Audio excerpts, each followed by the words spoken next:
മാസപ്പടി കേസിൽ മുഖ്യമന്ത്രിയുടെ മകൾ വീണ വിജയന്റെ എക്സാലോജിക് കമ്പനിക്കെതിരായ എൻഫോഴ്സ്മെന്റ് ഡയറക്ടറേറ്റിന്റെ അന്വേഷണം തെരഞ്ഞെടുപ്പിൽ മുഖ്യ പ്രചാരണ വിഷയമാകാതിരിക്കാനാണ് സിപിഎമ്മിന്റെ ഒളിച്ചുകളി.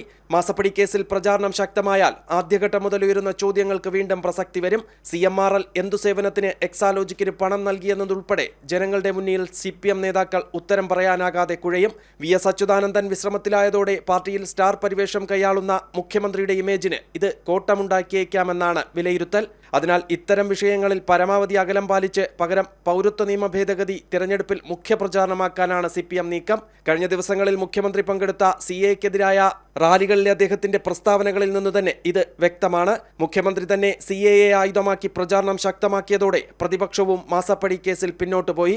മുസ്ലിം ലീഗിനോടുള്ള ഇക്കാര്യത്തിലെ CPM സ്നേഹം കൂടിയായതോടെ കോൺഗ്രസും മാസപ്പടി വിട്ട് പൗരത്വ നിയമ ഭേദഗതിയിൽ പിടിമുറുക്കിയിട്ടുണ്ട്. രാഹുൽ ഗാന്ധിയെ പരമാവധി സ്ഥലങ്ങളിലെത്തിച്ച് മുഖ്യമന്ത്രിയെ കടത്തിവെട്ടാനാണ് കോൺഗ്രസ് നീക്കം. എന്നാൽ തെരഞ്ഞെടുപ്പിന് ഇനി 1 മാസം ശേഷിക്കെ EDയുടെ കേസിലെ നീക്കം നിർണായകമാകും. രാഷ്ട്രീയ പ്രേരിതമാണ് കേസെന്ന വാദം നിരത്തി എത്ര നാൾ CPM-നും മുഖ്യമന്ത്രിക്കും പിടിച്ചു നിൽക്കാനാകുമെന്നതാണ് പ്രധാന ചോദ്യം. ജനം, തിരുവനന്തപുരം.